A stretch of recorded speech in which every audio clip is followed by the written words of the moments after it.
That Shakespeare inhabited such worlds we know from surviving London and Stratford documents, as well as from the evidence of the plays and poems themselves.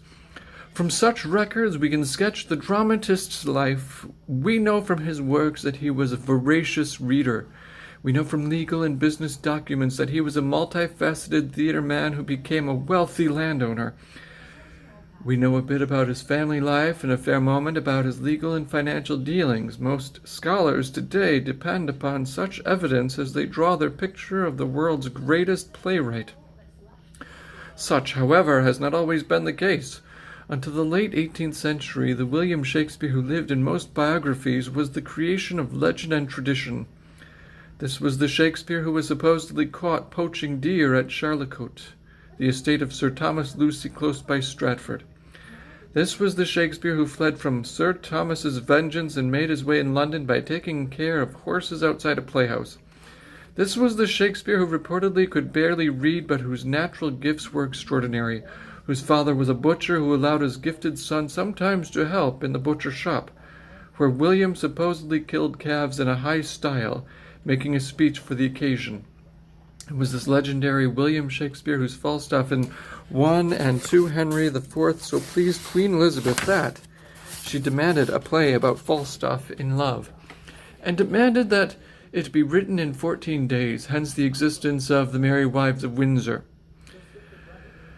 It was this legendary Shakespeare who reached the top of his acting careers in the roles of the Ghost in Hamlet and Old Adam in As You Like It, and who died of a fever contracted by drinking too hard at a merry meeting with the poets Michael Drayton and Ben Jonson. This legendary Shakespeare is a rambunctious, undisciplined man, as attractively wild as his plays were seen by earlier generations to be. Unfortunately, there is no trace of evidence to support these wonderful stories.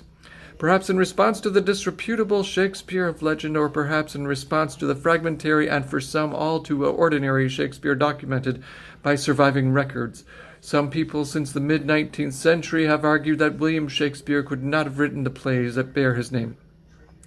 These persons have put forward some dozen names as more likely authors, among them Queen Elizabeth, Sir Francis Bacon, Edward de Vere, Earl of Oxford, and Christopher Marlowe.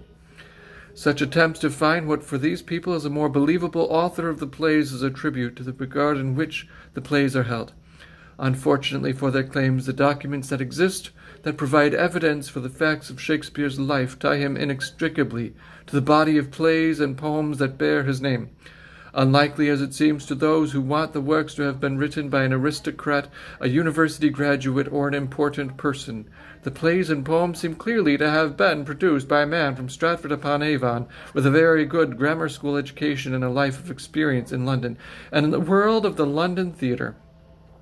How this particular man produced the works that dominate the cultures of much of the world almost 400 years after his death, it is one of life's mysteries, and one that will continue to tease our imaginations as we continue to delight in his plays and poems.